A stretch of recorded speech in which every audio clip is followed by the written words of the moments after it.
இன்றைக்கி நம்ம last and final lecture of this சாப்டருக்கு வந்துட்டோம். ஆல்ரெடி ஃபர்ஸ்ட் 3 லெக்சர்ஸில் ஆட்டம்ஸ் கவர் பண்ணியிருந்தோம் அண்ட் லாஸ்ட் 2 லெக்சர்ஸாக நியூக்ளியை பற்றி பார்த்துட்டு இருந்தோம். அண்ட் இந்த லெக்சரோட நியூக்ளியை சாப்டரும் கம்ப்ளீட் ஆகுது. So let's get started. இன்றைக்கி மேஜர் டாபிக் என்ன அப்படின்னா நியூக்ளியர் ரியாக்ஷன் பற்றி தான் மேஜராக பார்க்க போகிறோம். So let's start. First, nuclear ரியாக்ஷன்னா என்ன அப்படின்னு பார்க்கலாம். The process by which the identity of a nucleus is changed when it is bombarded by an energetic particle is called a nuclear reaction. இப்போ ஃபார் எக்ஸாம்பிள் நம்ம என்ன எடுத்துக்கலாம், let us say ஒரு parent nucleus இருக்குன்னு எடுத்துக்கலாம், X. Okay, one second.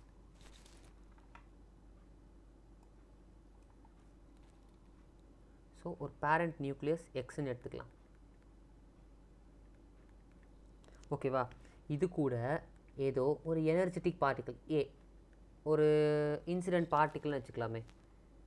Incident பார்ட்டிக்கல்னால் வந்து மோதுறது அப்படின்னு அர்த்தம். இன்சிடென்ட் அப்படின்னாலே மோதுதல். இன்சிடென்ட் பார்ட்டிக்கல், இன்சிடென்ட்னா மோதுதல் இல்லை, பட் இன்சிடென்ட் பார்ட்டிக்கல்னால் இப்போ வந்து ஒரு நியூக்ளியஸ் இருக்குது, எக்ஸோட நியூக்ளியஸ் இருக்குது. ஓகேவா? அதில் வந்து ஏன்ற பார்ட்டிக்கல் வந்து வேகமாக வந்து மோதுது அப்படின்னு வச்சுக்கலாம். ஸோ அப்போ என்ன ஃபார்ம் ஆகும் அப்படின்னா, ஒரு இதில் ரெண்டு இருக்குது. எய்தர் ஒரு காம்பவுண்ட் சியாக மாறலாம், இன்னொரு இப்படி ஒரு சிங்கிற ஒரு காம்பவுண்ட் ஆகலாம். இந்த ஏவும் எக்ஸும் மோதி ஒன்றா சேர்ந்து இன்னொரு சி ஆகலாம். ஸோ அது என்னன்னு சொல்லலாம், காம்பவுண்ட் நியூக்ளியஸ் அப்படின்னு சொல்லலாம். சரியா? இது ஒன் ஆஃப் த பாசிபிலிட்டிஸ். சரியா? இப்போ இன்னொரு பாசிபிலிட்டி பார்ப்போம். இன்னொரு பாசிபிலிட்டியில் என்ன ஆகும்னா, வேறு ஒரு நியூக்ளியஸ் ஒய் ஒன்று ஃபார்ம் ஆகி ப்ளஸ் அது கூட வேறு ஒரு பார்ட்டிக்கல் பி வந்து வேகமாக போய் அண்ட் இன்னொரு எனர்ஜி கியூன்ற ஒரு எனர்ஜியும் ஃபார்ம் ஆகும். அதாவது ஒரு பார்ட்டிக்கல் மோதிச்சில்ல, அது இந்த பேரண்ட் நியூக்ளியோட மோதி இருக்குது. கரெக்டாக? அதிலிருந்து இன்னொரு நியூக்ளியை, அதாவது இது வந்து நம்ம என்னன்னு சொல்லலாம், ப்ராடக்ட் நியூக்ளியஸ்ன்னு சொல்லலாம். இது ப்ராடக்ட் நியூக்ளியஸோடு சேர்ந்து இன்னொரு டாட்டர் நியூக்ளியையும் ஃபார்ம் ஆகும். அது மட்டும் இல்லாமல் கொஞ்சம் எனர்ஜியும் ரிலீஸ் ஆகும். ஸோ அதை இங்கே ரியாக்ஷனை எழுதணும் அப்படின்னா Y, which is called as, one second,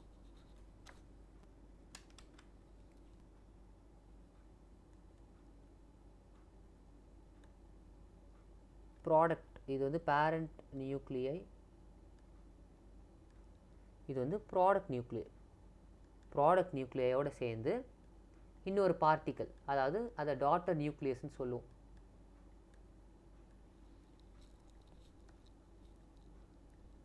daughter நியூக்ளியஸ்ன்னு சொல்லுவோம். அது போக கொஞ்சம் எனர்ஜி ரிலீஸ் ஆகும்.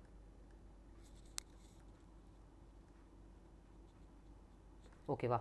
ஸோ ரெண்டு வழி இருக்குது. ஸோ இப்போது ஒரு பேரண்ட் நியூக்ளியஸ் மேலே ஏதோ ஒரு இன்சிடென்ட் பார்ட்டிக்கல் மோதி ஒன்று அது வேறு ஒரு காம்பவுண்டோட நியூக்ளியஸாக மாறும். அப்படி இல்லைன்னா அது இன்னொரு இன்னொரு நியூக்ளியஸாக மாறி அது கூட இன்னொரு டாட்டர் நியூக்ளியஸ் ஃபார்ம் ஆகி இதன் விளைவாக ஒரு எனர்ஜியும் ஜென்ரேட் ஆகும். ஓகேவா? ஸோ இந்த மாதிரி ஒரு நியூக்ளியை அதோட நேச்சர் இல்லாமல் அதோட ஐடென்டிட்டியை விட்டு மாறி வேறு ஏதோ ஒரு ஐடென்டிட்டிக்கு போகிறதுக்கு பேர் தான் நியூக்ளியர் ரியாக்ஷன். ஸோ இந்த டைப் ஆஃப் ரியாக்ஷன்ஸை தான் நம்ம என்னென்னு சொல்லுவோம், நியூக்ளியர் ரியாக்ஷன்ஸ் அப்படின்னு சொல்லுவோம். ஓகேவா? இதில் இன்னொரு முக்கியமான கான்செப்ட் இருக்குது, கியூ வேல்யூ. நம்ம இங்கே எழுதணுமே கியூ அப்படிங்கிறது, அதுக்கு வரேன் இப்போது. ஸோ இந்த கியூ வேல்யூ அப்படின்னா என்னென்னா, it is the difference between rest mass energy of initial constituents and the rest mass energy of the final constituents. ஓகேவா? இப்போது ஒரு ரியாக்ஷன் எடுத்துக்கலாமே, small A plus small B equal to இது chemical ரியாக்ஷனில். So it goes to capital A plus capital பின்னு எடுத்துக்கலாம். இது ஒரு ரியாக்ஷன் எடுத்துக்கலாம். இப்போது இதுக்கு ஒரு மாஸ் இருக்கும், அது மாஸ் ஆஃப் ஏ, இது மாஸ் ஆஃப் பி. இதுக்கு என்ன மாஸ் இருக்கும், மாஸ் ஆஃப் கேபிட்டல் ஏ, இது மாஸ் ஆஃப் கேபிட்டல் பி. இப்போது இந்த ஹோல் ரியாக்ஷனுக்கு டெல்டா எம் எப்படி எழுதுவோம் அப்படின்னா, mass of reactants minus mass of products. So m small a plus m small b minus M capital A plus M capital பின்னு எழுதலாம்ல. So இதான delta M. So இது போக இந்த டெல்டா எம்மை வச்சுக்கிட்டு நம்ம ஒரு எனர்ஜி ஜென்ரேட் பண்ண முடியும்ல, as per mass energy equivalence. யார் கொடுத்தது? ஐன்ஸ்டைன் கொடுத்தது. ஸோ ஐன்ஸ்டைன் கொடுத்தது படி டெல்டா இ ஈக்குவல் டு இந்த டெல்டா எம்மை வந்து சப்ஸ்டியூட் பண்ணி சி ஸ்கொயர்னு போட்டால் ஒரு எனர்ஜி ஃபார்ம் ஆகும்ல, அதுதான் Q. இதை தான் அவங்க சொல்ல வராங்க. அதாவது ரெஸ்ட் மாஸ் எனர்ஜி அப்படின்னா வேற ஒன்றும் இல்லை, இந்த மாஸ் இருக்குல்ல, இந்த M1, இந்த அது ரெஸ்ட் மாஸ் எனர்ஜி எப்படி சொல்லலாம்னா just MA plus MB times C square. இதுதான் rest mass energy of initial constituents. அடுத்தது rest mass energy of final கான்ஸ்டுவன்ஸ்னால் M capital A plus M capital B into C square. இதுதான் rest mass energy of final constituents. அது ரெண்டோட difference தான் நம்ம என்னென்னு எழுதுகிறோம், க்யூன்னு எழுதுகிறோம். அதுதான் க்யூ வேல்யூ அப்படின்னு சொல்கிறோம். ஸோ இதை வந்து MA plus MB minus of M capital A plus M capital B இந்த ஹோல் இன்ட்டு சி ஸ்கொயர் போட்டால் அதுதான் க்யூ வேல்யூ. ஓகேவா? இப்போது ஒரு சில பாயிண்ட்ஸ் இந்த க்யூ வேல்யூ பற்றி நான் சொல்கிறேன். ஒரு சில சின்ன பாயிண்ட்ஸ் தான், ஆனால் இது ரொம்ப யூஸ்ஃபுல்லாக இருக்கும். ஒரு சில ரியாக்ஷன்ஸை பற்றி கண்டுபிடிக்கிறதுக்கு யூஸ்ஃபுல்லாக இருக்கும்.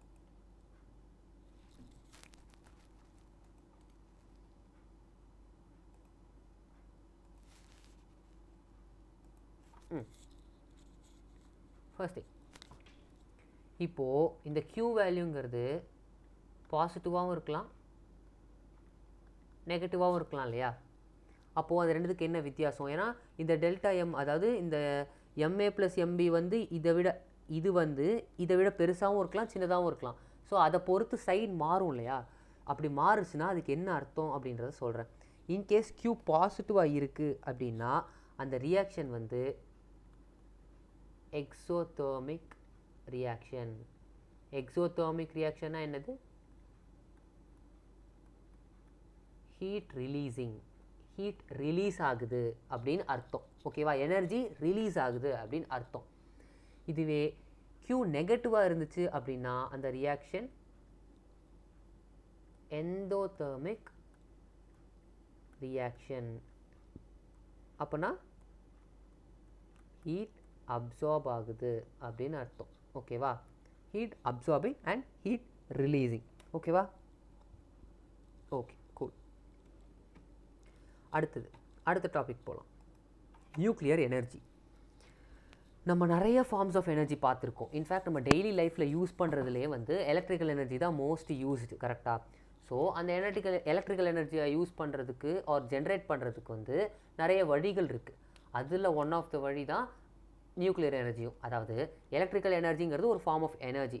ஸோ நம்ம வேறு வித்தியாசமான ஃபார்ம்ஸ் ஆஃப் எனர்ஜிலேருந்து எலக்ட்ரிக்கல் எனர்ஜியாக மாற்ற முடியும்ல. அப்படி மாற்றி தான் நம்ம யூஸ் பண்ணிகிட்ருக்கோம். அண்ட் இந்த நியூக்ளியர் எனர்ஜியை எலக்ட்ரிக்கல் எனர்ஜியாக மாற்றுறதுங்கிறது ரொம்ப ஒரு எஃபிஷியண்ட்டான ப்ராசஸ், நமக்கு நல்ல ரிசல்ட்ஸும் கொடுக்கும். பட் த ப்ராப்ளம் என்னென்னா நியூக்ளியர் எனர்ஜிங்கிறது கொஞ்சம் அன்சேஃப். ஓகேவா? அதனால நிறைய இந்த ரேடியோ ஆக்டிவான எலமெண்ட்ஸ்லாம் இருக்கிற இடங்களில் ஜென்ரல் நம்ம மக்களெல்லாம் அலோவ் பண்ண மாட்டாங்க. அது அந்த காரணத்துக்காக தான். இப்போ நியூக்ளியர் எனர்ஜினா என்னென்னு வருவோம். பேசிக்கலி ஒரு நியூக்ளியர் ரியாக்ஷனில் ரிலீஸ் ஆகிற எனர்ஜியை தான் நியூக்ளியர் எனர்ஜின்னு சொல்லுவோம். அவ்வளோதான், சிம்பிள். ஒரு நியூக்ளியர் ரியாக்ஷன் நடக்குது அப்படின்னா அங்கேருந்து ஒரு நியூக்ளியர் எனர்ஜி ரிலீஸ் ஆகும். எனர்ஜி ரிலீஸ் ஆகும். அதை தான் நியூக்ளியர் எனர்ஜி அப்படின்னு நம்ம சொல்கிறோம். ஓகேவா? அந்த நியூக்ளியர் எனர்ஜியை அப்டைன் பண்ணுறதுக்கு, அந்த நியூக்ளியர் எனர்ஜியை வந்து நமக்கு கிடைக்க வைக்கிறதுக்கு ரெண்டு வழி இருக்குது. ஒன்று நியூக்ளியர் ஃபியூஷன், ஒன்று நியூக்ளியர் ஃபிஷன். சரியா? ரெண்டு வழி இருக்குது. ஓகேவா? அது ரெண்டு வழி என்னன்றதை இப்போ டீட்டெயில்டாக பார்ப்போம். நியூக்ளியர் ஃபியூஷன் அப்படின்னா என்னன்னு ஃபஸ்ட்டு பார்ப்போம். ஓகே, நியூக்ளியர் ஃபியூஷன்னா ஃபைன், ரெண்டு லைட்டான நியூக்ளியை ஒன்றா சேர்ந்து ஒரு ஹெவியான நியூக்ளியாக மாறுச்சுன்னா அதை தான் நியூக்ளியர் ஃபியூஷன்னு சொல்லுவோம். இப்போ நான் ஒரு எக்ஸாம்பிளோட எக்ஸ்பிளைன் பண்ணுறேன். இப்போ வந்து இது வந்து என்னன்னு சொல்லலாம், இதை வந்து ஃபைன், இதை ப்ரோட்டான்னு வச்சுக்கலாம். நான் ரெண்டு நியூட்ரான் இப்போ அடுத்து வரைகிறேன். 1 minute. ஓகே, அடுத்தது இன்னொன்று வரையும்.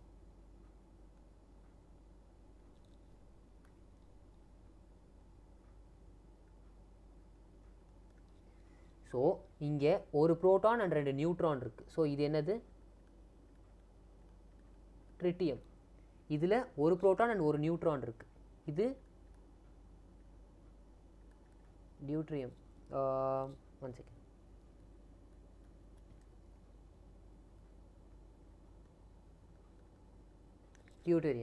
டியூட்டீரியம்னா இது எல்லாம் டியூட்டீரியமோட நியூக்ளியஸ், ட்ரிட்டியமோட நியூக்ளியஸ். ஓகேவா? ஸோ இப்போ இந்த ரெண்டும் சேருதுன்னு வச்சுக்கலாம்.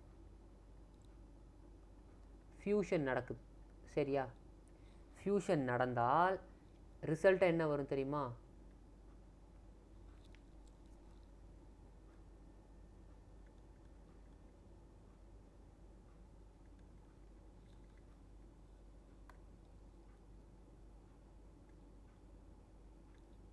ரெண்டு புரோட்டான் அண்ட் ரெண்டு நியூட்ரான் இருக்குது. ஸோ இது என்னது? ஹீலியம். அது மட்டும் இல்லாமல் மிச்சம் என்ன இருக்கும்? ஒரு நியூட்ரான் மட்டும் இருக்கும். ஸோ ரெண்டு லைட்டான நியூக்ளியை, ட்ரிட்டியம் அண்ட் டியூட்டீரியம்ன்ற ரெண்டு லைட்டான நியூக்ளியை கம்பைன் ஆகி ஹீலியம்ன்ற ஒரு ஹெவியான நியூக்ளியை ஃபார்ம் பண்ணியிருக்கு. இந்த ப்ராசஸ்க்கு பேர் தான் ஃபியூஷன். சின்ன ரெண்டு நியூக்ளியை ஒன்றா சேர்ந்து ஒரு பெரிய நியூக்ளியாக மாறுறது, அதுக்கு பேர் தான் நியூக்ளியர் ஃபியூஷன். ஓகேவா? ஸோ இதான் நியூக்ளியர் ஃபியூஷன் ப்ராசஸ். அதே மாதிரி இப்போ நியூக்ளியர் ஃபிஷன்னா என்னென்னு அப்படியே தெரிஞ்சிருக்கும். ஆப்போசிட் தான். ஸோ ஒரு ஹெவியான நியூக்ளியை வந்து ரெண்டு இல்லை ரெண்டுத்துக்கும் மேற்பட்ட சின்ன நியூக்ளியாக மாறுறதுக்கு தான் நியூக்ளியர் ஃபிஷன் அப்படின்னு சொல்லுவோம். இதை நான் இப்போ ஒரு எக்ஸாம்பிள் வரைகிறேன். நியூக்ளியர் ஃபிஷன் எப்படி நடக்குதுன்னு நான் சொல்கிறேன். ஃபியூஷன் கூட ஓகே, நம்ம ரெண்டுத்தையும் ஒன்றா போட்டு சேர்க்குறோம், அதனால் வருதுன்னு சொல்லலாம். எப்படி ஹெவியாக இருக்க நியூக்ளியர் தானாக வந்து ரெண்டு இல்லைன்னா ரெண்டுத்துக்கும் மேற்பட்ட நியூக்ளியாக பிரியும் அப்படின்னா அது தானாக பிரியாது. கரெக்டாக? ஸோ இப்போ வந்து ஒரு ஹெவி நியூக்ளியை, இது ஒரு ஹெவி நியூக்ளியன்னு வச்சுக்கலாம். சரியா? இது நியூக்ளியஸ். ஓகேவா?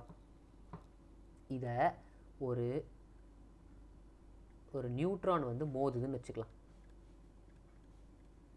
நியூட்ரான் வந்து மோதுறதான ஒரு ரிசல்ட்டில் என்ன நடக்கும்? அதாவது இப்படி வந்து மோதுறதுனால இது என்ன ஆகும் அப்படின்னா, இந்த பெரிய நியூக்ளியை வந்து ரெண்டாக பிரியும். One second. ஸோ ரெண்டாக, அதாவது இன்னும் நம்ம இந்த எக்ஸாம்பிளில் இப்படி ரெண்டாக பிரியுதுன்னு எடுத்துக்கலாம். ஓகேவா?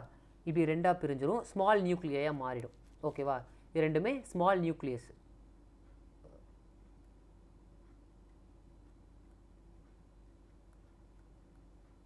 Small nucleus. ஓகேவா? ஸோ இந்த நியூட்ரான் வந்து இந்த நியூக்ளியஸில் மோதினதுனால அந்த ஒரு நியூக்ளியஸ் ரெண்டாக உடஞ்சிருச்சு, ரெண்டு ஸ்மால் நியூக்ளியாக மாறிடுச்சு. இப்போது இதன் விளைவாக இந்த நியூட்ரான் ஆல்ரெடி வெளியே வந்துடும். கரெக்டாக? இந்த நியூட்ரான் ஆல்ரெடி வெளியே வந்துடும். இது மட்டும் இல்லாமல் இப்போ இதிலேருந்து ஒரு நியூட்ரான் ஒன்று வெளியே வரும், ப்ளஸ் இதிலேருந்து ஒரு நியூட்ரானும் வெளியே வரும். ஸோ ஒரு நியூட்ரான் இப்போது 3 நியூட்ரான்ஸாக மாறிடுச்சு.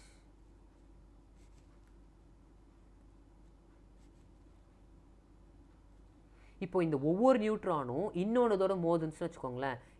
இப்போ வந்து இது இந்த நியூக்ளியஸை மோதின மாதிரி இந்த நியூட்ரான் போய் மோதுச்சுன்னா இங்கே ஒரு 2 நியூக்ளியஸ் ஆகும். திருப்பி இது போய் மோதுனா இதுக்கு ஒரு 2 ஆகும், இது போய் மோதுனா இதுக்கு ஒரு 2 ஆகும். திருப்பி இதில் ஒவ்வொன்றுத்துலேயும் 3 ஃபார்ம் ஆகும்ல, இது ஒவ்வொன்றுத்துலேயும் 3 ஃபார்ம் ஆகி இப்படி போயிட்டே இருக்கும். இப்படி போயிட்டே இருக்குல்ல, இந்த ரியாக்ஷனுக்கு பேர் தான் செயின் ரியாக்ஷன். ஒரு ரியாக்ஷனோட முடிவு வந்து இன்னொரு ரியாக்ஷனை தொடக்கமாக அமைஞ்சிருது. ஓகேவா? இந்த மாதிரி ரியாக்ஷன்ஸ்க்கு பேர் தான் செயின் ரியாக்ஷன். அண்ட் இந்த மாதிரி ஒரு பெரிய நியூக்ளியை வந்து ஏதோ ஒரு பார்ட்டிக்கல் மோதியோ இல்லை ஏதோ ஒரு காரணத்துக்காக ரெண்டு இல்லை ரெண்டுத்துக்கும் மேற்பட்ட சின்ன நியூக்ளியாக மாறுறதுக்கு பேர் தான் நியூக்ளியர் ஃபிஷன். ஜென்ரலாக அந்த ஹெவி நியூக்ளியனா நம்ம வந்து லைக் அட்டாமிக் மாஸ் வந்து மோர் தென் 230 இருக்கிறதா சொல்லுவோம். ரொம்ப காமனான எக்ஸாம்பிள் வந்து யுரேனியம் 235. இது வந்து ரொம்ப ரொம்ப காமனாக நியூக்ளியர் ஃபிஷன் நடக்கிற ஒரு எலமெண்ட். ஓகேவா? ஓகே, அடுத்து போவோம். Radio activity. ஸோ இப்போ ஃபியூஷன்னா என்னன்னு தெரிஞ்சிருச்சு, ஃபிஷன்னா என்னன்னு தெரிஞ்சிருச்சு. இந்த ரெண்டு வழியாக தான் நம்மளால் என்ன பண்ண முடியும், எனர்ஜி ஜென்ரேட் பண்ண முடியும். ஓகேவா? இப்போ அடுத்த டாபிக் வருவோம், radio activity. The phenomenon of spontaneous emission of radiations by nucleus of some elements is called radioactivity. நம்ம பீரியாடிக் டேபிள்லேயே பார்த்துருப்போம், ஒரு சில எலமெண்ட்ஸ் எல்லாத்தையும் தனியாக அடுக்கியிருப்பாங்க. கரெக்டாக? அந்த எலமெண்ட்ஸ் எல்லாமே ரேடியோ ஆக்டிவ் அப்படின்னு சொல்லுவாங்க. ரேடியோ ஆக்டிவ்னா ஒன்றும் இல்லை, நம்ம எதுவுமே பண்ணாமல் அந்த எலமெண்ட்டாகவே ஏதோ ஒரு ரேடியேஷனை எமிட் பண்ணுற திறன் இருந்துச்சு அப்படின்னா அதை தான் ரேடியோ ஆக்டிவ் எலமெண்ட் அப்படின்னு சொல்லுவோம். மோஸ்ட் ஆஃப் த டைம்ஸ் இந்த ரேடியேஷன்ஸ் வந்து மனுஷங்களுக்கு நல்லதாக இருக்காது.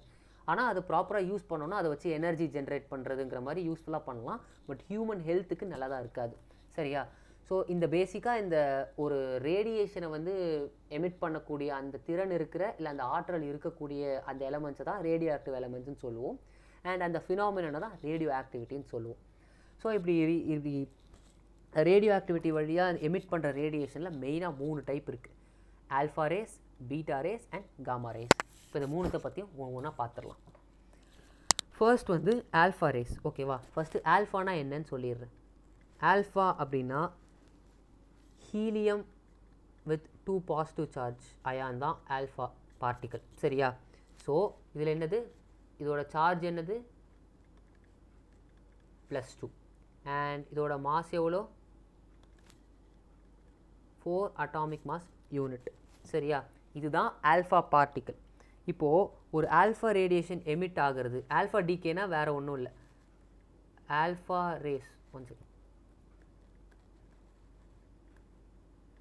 Alpha rays are emitted. இப்போ ஒரு எக்ஸாம்பிள் பார்ப்போம். இப்போது எக்ஸ்னு ஒரு எலமெண்ட் இருக்குதுன்னு வச்சுக்கலாம். சரியா? அண்ட் அதோட atomic number Z, mass number A. இப்போது அது எப்படி மாறிடும் அப்படின்னா எக்ஸ் டேஷ்னு ஒரு இதுக்கு மாறிடுது அண்ட் மாஸ் நம்பர் 2 குறைஞ்சிருது, அட்டாமிக் நம்பர் 2 குறைஞ்சிருது, மாஸ் நம்பர் 4 குறைஞ்சிருது. அப்போ வேறு என்ன இங்கே இருக்கும், ஆல்ஃபா பார்ட்டிக்கல்.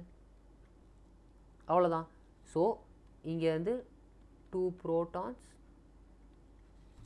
அண்ட் 2 நியூட்ரான்ஸ் வந்து லாஸ் ஆகுது. 2 neutrons R last.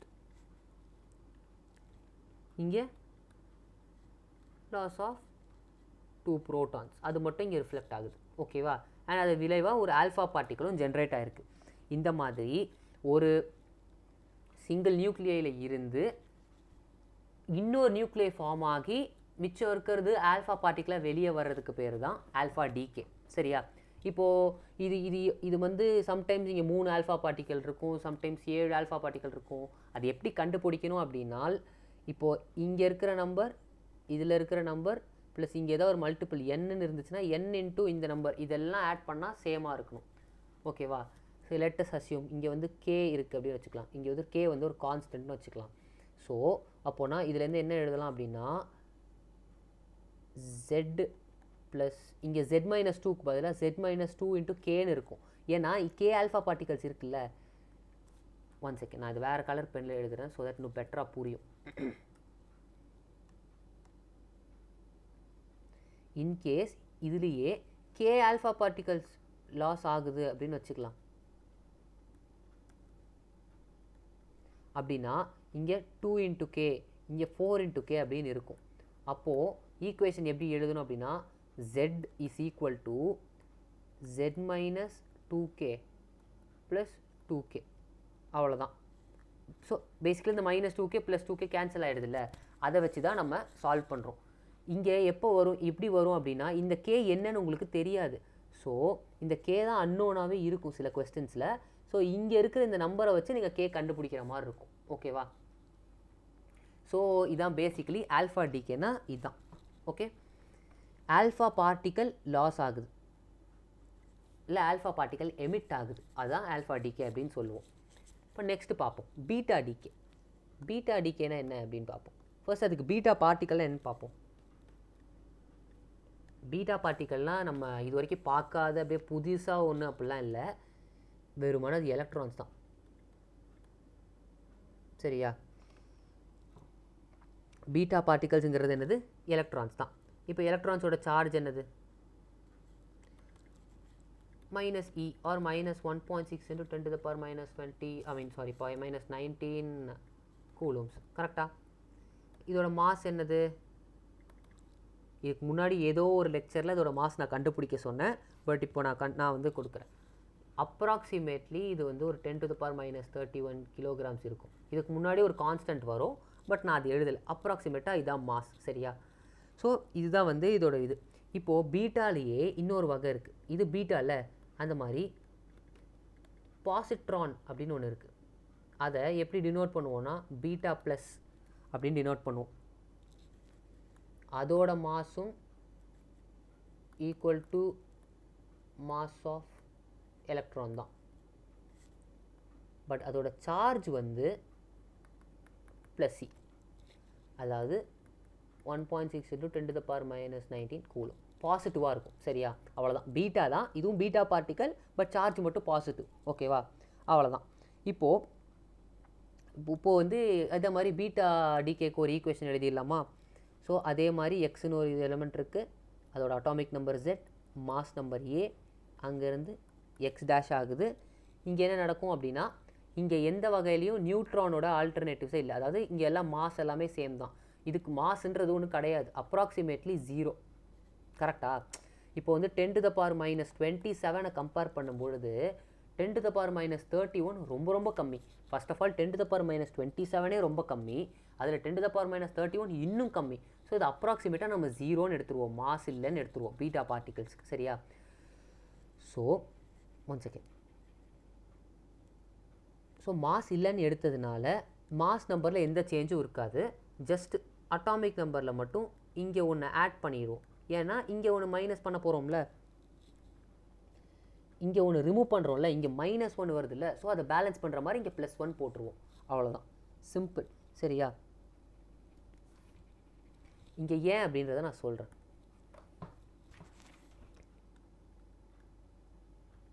Atomic number is increasing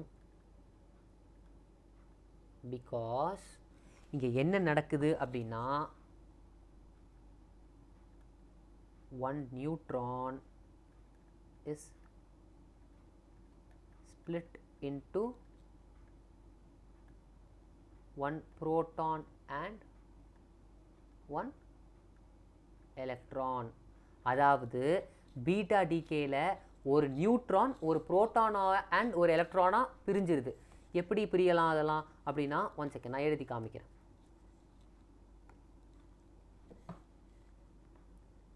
ஒரு நியூட்ரான் ஒரு புரோட்டான் ப்ளஸ் ஒரு எலக்ட்ரானாக எப்படி மாறலாம் அப்படின்னா, இப்போது இதுக்கு நியூட்ரானுக்கு என்னது, இப்போ நியூட்ரான் வந்து நியூட்ரல். கரெக்டாக? ஸோ நியூட்ரான் வந்து நியூட்ரல்.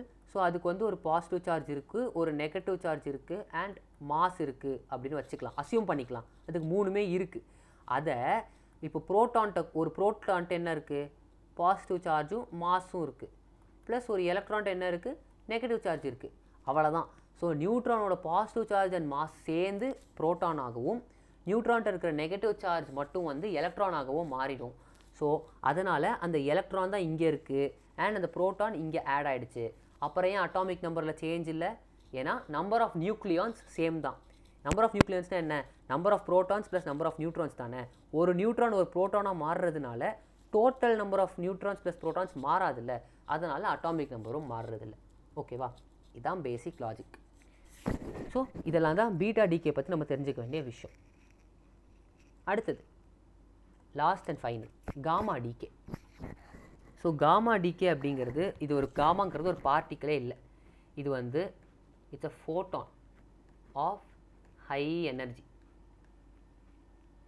லைட் தான், வேறு ஒன்றும் இல்லை. ஃபோட்டான்னா என்ன, லைட் பார்ட்டிகல்ஸ் தானே ஃபோட்டான்னு சொல்லுவோம். So gamma is nothing but a photon of very very high energy. ஓகேவா? ஸோ வந்து காமாக்கு no mass no charge, no mass no charge எதுவுமே கிடையாது. ஆனால் நியூக்ளியஸை மட்டும் எப்படியோ சேஞ்ச் பண்ணிடும். ஸோ எக்ஸு ஏசெட் நம்ம எழுதுகிறோம்ல, ஃபைனலாக x'(az) இது ரெண்டும் சேமாக இருந்தாலும் அந்த நியூக்ளியஸில் ஏதோ ஒரு சேஞ்ச் இருக்கும் அலாங் வித் ஒரு காமா. சரியா? ஸோ காமாவை இப்படி 0 எழுதுவோம், ஏன்னா அதுக்கு மாஸோ சார்ஜோ கிடையாது. சரியா? ஸோ பேசிக்கலி என்ன நடக்குது அப்படின்னா,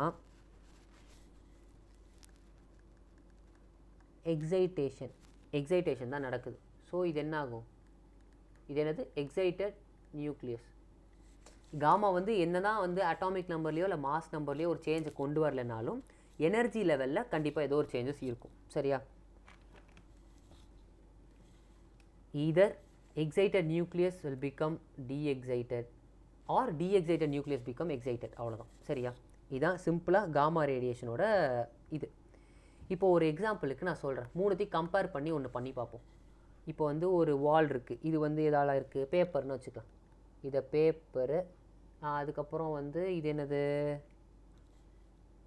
சாரி, இது அலுமினியம்னு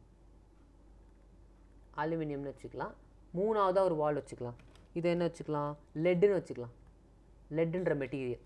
இப்போது நான் ஆல்ஃபா பார்ட்டிக்கல் வந்து இங்கேருந்து வருதுன்னா அதனால் பேப்பரே தாண்ட முடியாது. நம்ம இந்த ஆல்ஃபா பார்ட்டிக்கலை ரூதர்ஃபோர்ட் எக்ஸ்பெரிமெண்ட்டில் பார்த்தோம்ல, அப்போது அந்த கோல்டு ஃபாயில் யூஸ் பண்ணோம், ஞாபகம் இருக்கா? அந்த ஆக்சுவலி கோல்டு ஃபாயில்னு நான் சொல்லலை, அது கோல்டு ஃபாயில் தான். ஓகேவா? இது முடிஞ்சால் அந்த எக்ஸ்பெரிமெண்ட்டை பற்றி யூடியூப்பில் சர்ச் பண்ணி பாருங்கள். இன்னும் இல்லைனா வந்து கூகுள் பண்ணி பாருங்கள், உங்களுக்கு இன்னும் நிறைய தெரிய வரும். ஓகேவா?